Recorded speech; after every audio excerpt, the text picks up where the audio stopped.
Hello मेरे प्रिय प्रिय स्टूडेंट्स। आज अब अगली कड़ी है, मतलब अगला दिन है और आज हमें आपको प्रेजेंट परफेक्ट कॉन्टिन्यूअस टेंस के बारे में बताना है। जैसा कि हम इसके पहले आपको बता रहे थे कि किस प्रकार से आपको यहाँ पर बोलना है, तो कुछ सेंटेंसेस हमने इसके पहले आपको दिए थे, 10-10 सेंटेंसेस करके। Present definite tense, present continuous tense, present perfect tense, ये सब दे चुके हैं। अब आज आपको करना है प्रेजेंट परफेक्ट कॉन्टिन्यूअस टेंसेस को। अब उसको भी 10 सेंटेंस हम आपको सॉल्व करने के लिए देंगे, मतलब बोलने के लिए देंगे। आपको घर पे खाली टाइम पर उसकी प्रैक्टिस करनी है। 10 तो हम दे रहे हैं, इसके अलावा आप जितनी भी हो सके ज़्यादा से ज़्यादा बोलने की प्रैक्टिस कीजिए। ठीक है, तो हम 10 सेंटेंसेस यहाँ पर, एक सेंटेंस जैसे हम कोई बता दें वैसे आपको बोलना है। जैसे हमें आई हैव बीन, इसमें हैव बीन लगता है। ठीक है, आई या मतलब एक वचन जो कर्ता होता है उसके साथ हैज़ बीन का प्रयोग होता है और बहुवचन कर्ता के साथ हैव बीन का प्रयोग होता है। एक वचन कर्ता कौन कौन से होते हैं? ही, शी, इट या कोई एक नाम, ये एक वचन कर्ता होता है। ही, शी, इट या कोई एक नाम। बहुवचन कर्ता कौन कौन से होते हैं? आई, वी, यू, दे या एक से अधिक नाम, ये बहुवचन कर्ता होते हैं। तो अब देखिए कोई सेंटेंस जैसे हमने दे दिया आई हैव, मैं सुबह से पढ़ रहा हूँ। I have been studying since morning. ठीक है, I have been studying since morning. अब आपको सभी सब्जेक्ट्स में इसका यूज करना है। I have been studying since morning, we have been studying since morning, you have been studying since morning, they have been studying since morning, he has been studying since morning, she has been studying since morning, Ram has been studying since morning, Sita has been studying since morning, Ram and Sita have been studying since morning. तो ये जो हमने ये बताया आपको, ये present perfect continuous tense का affirmative sentence है। ठीक है, तो अब देखिए नेगेटिव इसी तरीके से। नेगेटिव में क्या करना है आपको? नेगेटिव में आपको यह करना है कि हैज़ बीन या हैव बीन, मतलब हैज़ या हैव के बाद नॉट का प्रयोग हो जाता है। I have not been studying since morning, we have not been studying you since morning, you have not been studying since morning. और जब इंट्रोगेटिव सेंटेंस हम बनाते हैं तो हैज़ या हैव को हम पहले कर देते हैं। Have I been studying since morning, have we been studying since morning, have you been studying since morning. अगर कोई क्वेश्चन वर्ड हमें यूज करना होता है तो why have I been studying since morning, why have we been studying since morning, why have you been studying since morning, why have they been studying since morning, why has he been studying since morning. तो इस तरीके से आपको present perfect continuous tense का पूरा sentence आपको complete करना है। कौन कौन से सेंटेंस हमने यहाँ पर लिख दिया है? Affirmative, negative, interrogative, interrogative negative और क्वेश्चन वर्ड्स का प्रयोग करके आपको यह कंप्लीट करना है। तो ये तो आपका डेली टास्क हो गया। जिस तरीके से हम इसके पहले से देते आ रहे हैं इसी तरीके से हम आगे भी देते रहेंगे जब तक कि आपका टेंस कंप्लीट नहीं हो जाता है। हमारा मतलब है कि आज पूरा टेंस आपके जुबान पर आ जाए। ठीक है, तो जितने भी टेंसेस हैं आपको डेली रेगुलर एक्सरसाइज करने हैं। ओके, तो ये तो आपको डेली करने के लिए हो गया। अब कुछ सेंटेंसेस जो हमें आपको डेली जैसे देने होते हैं, उसको सिखाने होते हैं, वो चीज़ अब इसके बाद हम बताएंगे। लेकिन इस चीज़ के लिए एक्सरसाइज करना आपका एकदम कंपलसरी है। अगर आप ये नहीं करेंगे तो हमारी कोई जिम्मेदारी नहीं है। इसकी आप ज़्यादा से ज़्यादा प्रैक्टिस कीजिए। ओके,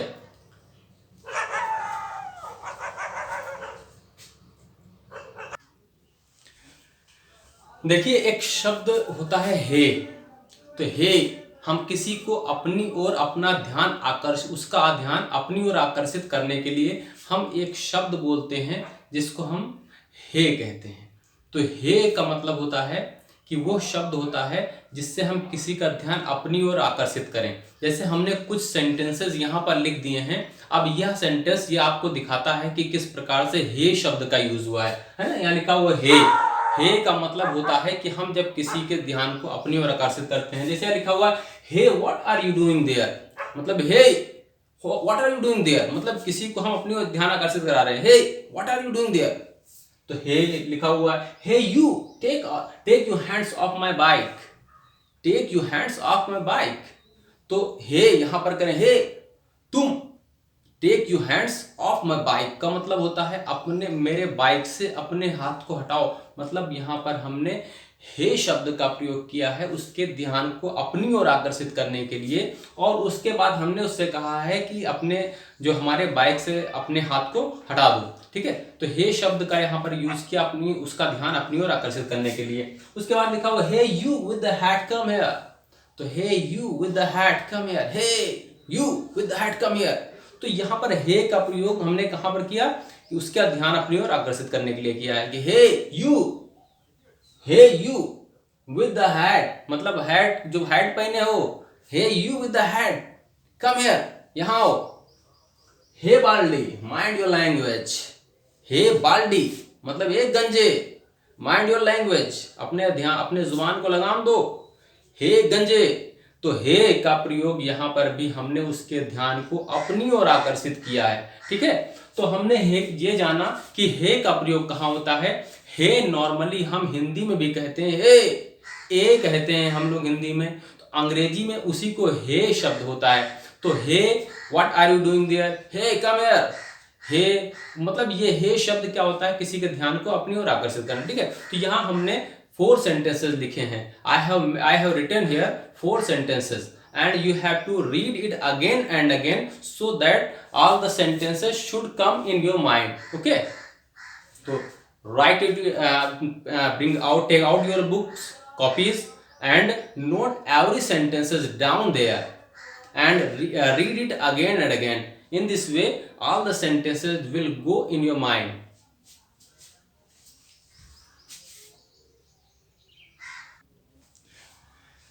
देखिए एक शब्द है हाउ अबाउट या व्हाट अबाउट। हाउ अबाउट या व्हाट अबाउट मतलब है इसका कि क्या ख्याल है या कैसा रहेगा।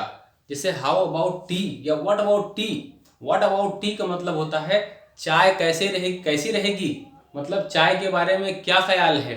तो व्हाट अबाउट टी हम चाहे कहें और चाहे कहें कि हाउ अबाउट टी, दोनों का मतलब एक ही होता है। ठीक है, इसका मतलब होता है कि कैसी रहेगी। हाउ अबाउट टी या व्हाट अबाउट टी, चाय कैसी रहेगी। व्हाट अबाउट कॉफी, चाय कैसी रहेगी मतलब कॉफी कैसी रहेगी। What about going swimming, swimming जाना कैसा रहेगा, है ना।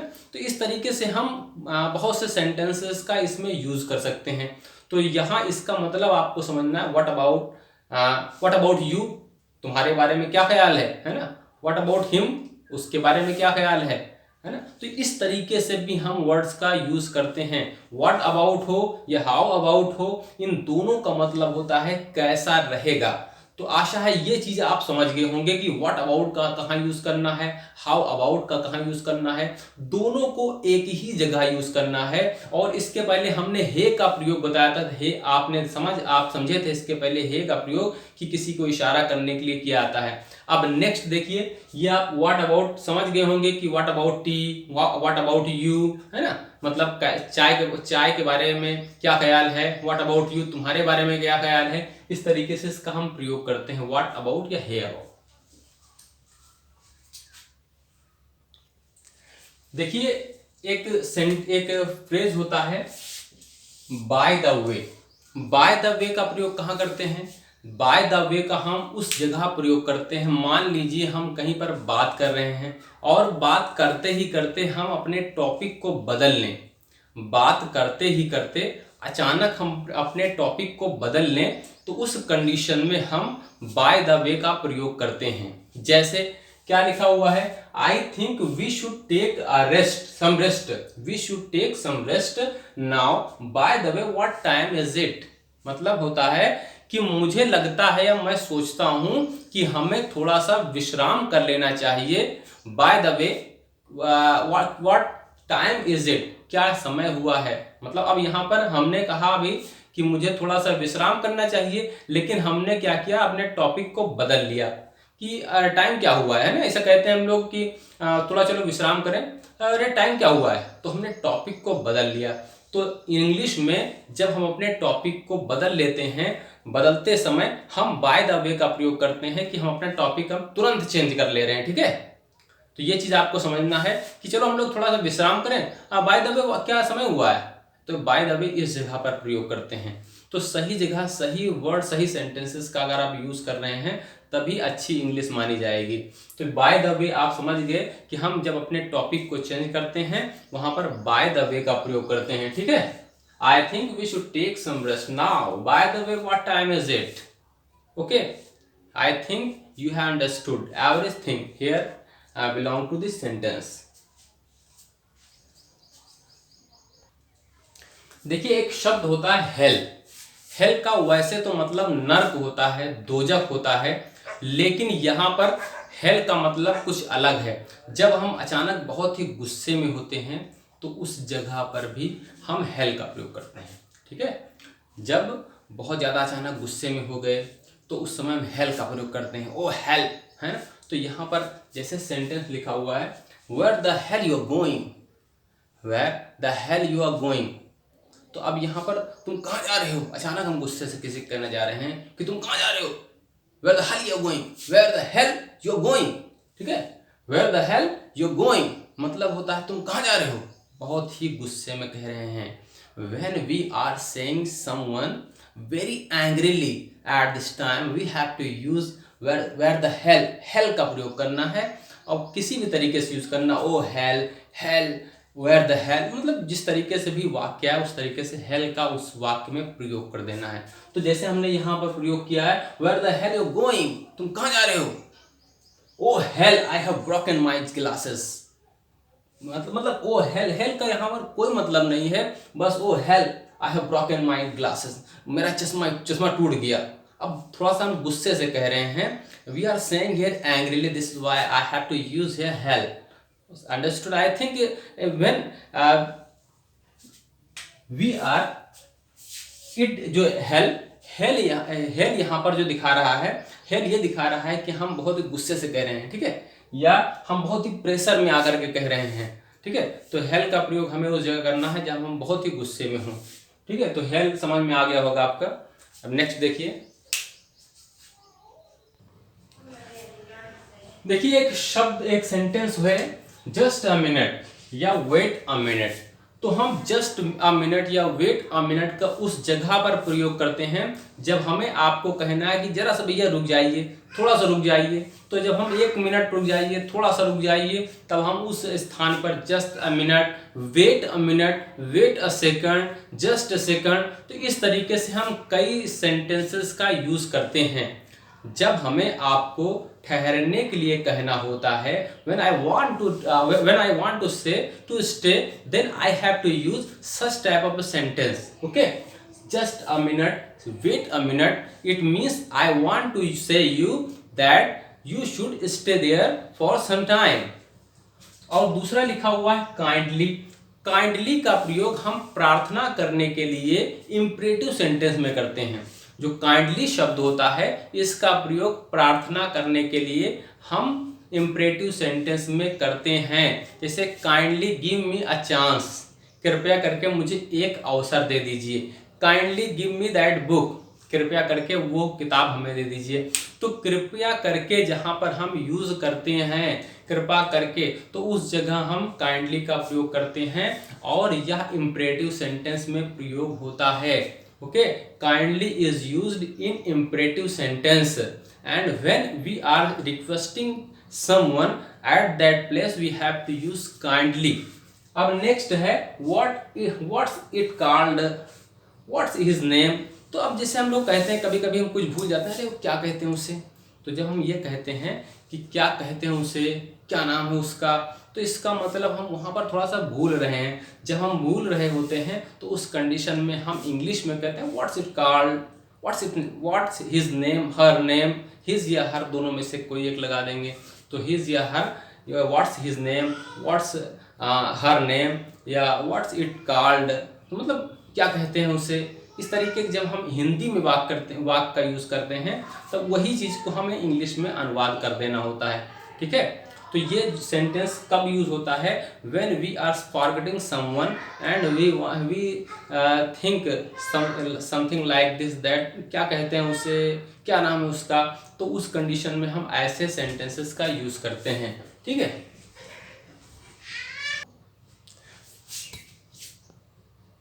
देखिए एक सेंटेंस है कि सेम डिफरेंस। सेम डिफरेंस का मतलब होता है हाँ वही। ये हाँ वही क्या होता है?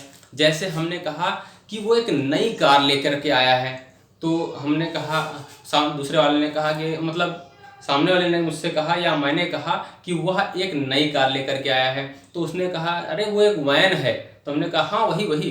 तो जब हम कहते हैं हाँ वही वही, तो वही जब हम सेंटेंस कहते हैं, हिंदी में कहते हैं, उसी को हमें इंग्लिश में कहना होता है सेम डिफरेंसेस। सेम डिफरेंस मतलब हाँ वही, सेम डिफरेंस। सेम डिफरेंस का मतलब होता है हाँ वही, ठीक है। इसको हिंदी में क्या कहते हैं? हाँ वही। मोस्टली हम लोग सभी लोग ऐसे सेंटेंसेस को बोलते हैं कि हाँ वही वही भैया, जो कह रहे हैं वही कह रहे हैं। हम कहते नहीं आप लोग कि हाँ वही कह रहे हैं हम, जो बात हम कहना चाह रहे हैं। मान लीजिए हमने कुछ कहा और अधूरा कहा और सामने वाले ने उसको पूरा कर दिया, सही कर दिया, तो हम कहते हैं हाँ वही वही। तो वही, उसी को हम कहते हैं सेम डिफरेंसेस, ठीक है, हाँ वही। तो ये वर्ड्स भी आप लोग रट लीजिए, याद कर लीजिए कि इस कंडीशन में हमें क्या कहना है। देखिए कुछ सेंटेंस जैसे हमने यहाँ पर लिखा है, ये कुछ सेंटेंसेस है, आप इसको रटते रहिए, उसके आगे हम अगला बताते रहेंगे, लेकिन कुछ सेंटेंसेस भी आपको डेली रटना है। जैसे लिखा हुआ है don't be so silly. Don't be silly या मूर्ख मत बनो। डोंट बी सिली, मूर्ख मत बनो, ठीक है। इसका क्या मतलब होता है? मूर्ख मत बनो। Be your age, act your age. अपने उम्र के हिसाब से काम करो, अपने उम्र के हिसाब से काम करो। ऑलराइट, ठीक है। माइंड योर लैंग्वेज, अपने काम से काम रखो। माइंड योर लैंग्वेज का मतलब क्या होता है? अपने काम से काम रखो। तो ये कुछ सेंटेंसेस हमने 4 सेंटेंस लिखे। Don't be so silly, be your age, act your age, दोनों का मतलब एक ही होता है। All right, mind your business, अपने काम से काम रखो। ऑल राइट, ठीक है, सब ठीक है। Be your age, act your age, अपने उम्र के हिसाब से बोलो या काम करो। मतलब जैसी तुम्हारी उम्र है उस हिसाब से तो बोलो या वैसा काम करो। डोंट बी सो सिली मतलब मूर्ख मत बनो। तो इस तरीके से 4 सेंटेंस हमने यहाँ पर लिखे, ठीक है। अगला देखिए कुछ सेंटेंसेस हमने यहाँ पर और लिखे। जैसे लिखा हुआ this is not the case, get out of my sight, that's it, so far so good. तो this is not the case, ठीक है, ऐसी बात नहीं है। This is not the case मतलब होता है ऐसी बात नहीं है। This is not the case क्या होता है? ऐसी बात नहीं है।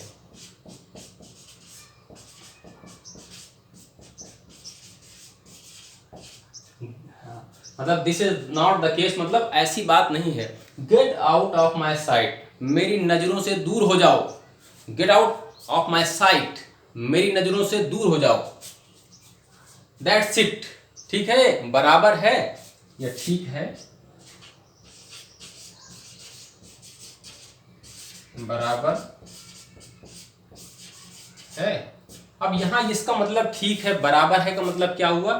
ठीक है का मतलब होता है जो हमने कहा ठीक है ना, दैट्स इट। दैट्स इट का मतलब ठीक है या बराबर है, जो हमने कहा वो ठीक है, आप मेरी बात से सहमत हैं। उसके बाद आता है सो फॉर सो गुड।